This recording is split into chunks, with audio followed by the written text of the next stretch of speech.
J.D. Ramsey, goes for John David, and I have 3 sons and 4 grandsons, and initially wanted to do the truck for one of them, didn't know which one, but because it's a lot of money to be invested in something with no destiny. So it was my grandfather's truck. I was 9 when he got it, and I got to drive it like on the farm when it was brand new. And I would be low on the totem pole as far as a kid who would get the truck if they ever sold it, because I don't live there. And so I mentioned it to my uncle Hartzell 20-something years ago, maybe, or more, that if they ever thought about selling the truck, that I'd be interested to keep it in the family. And I've had classic cars my whole life, so this was one of the ones that had meaning with it as far as sentimental reasons. And so he contacted me when he was really old, and he had said that he was gonna sell it if I was interested, and I said, yeah.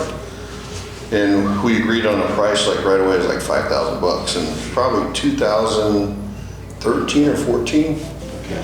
And I had it delivered, it's picked up and delivered to my house, and then it sat there in the driveway for probably about a year waiting on restoration, probably in 2014. And I got the invoice because I basically went to the Lake Gaston with some friends, and that weekend we ordered a pallet of parts to get a rolling stock chassis for him to start with something and powder coat the frame and all that. So that invoice is basically a year after I got the truck and 6 months before they touched it, because that pallet sat there with parts on it in the shop for quite a while. And that led to, he had it for many, many years. His dad did most of the work on it, and his dad got dementia.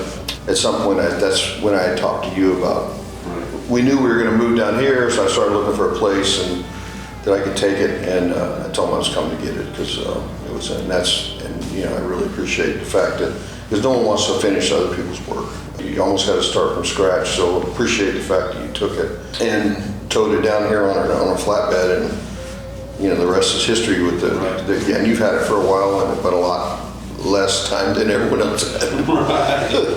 How was your experience using Resto Rides? It was good, and like I said, I'm very appreciative, because I figured I was having trouble finding someone to take over the work when, like you said, it was delivered in boxes and piles, and right. It looked like a truck, but not much of a truck. And but I'm appreciative of it. I'm looking forward to driving it and putzing around in it. And I've had, like I said, classic cars my whole life, and I had to get rid of all of them when I moved to the beach and downsized. And this is going to fill that void for a classic car. I've always liked the rims, or Craig SS rims, which is what I had when I was 15. When I got my first car, my dad got an AMC Javelin, which I wish I had.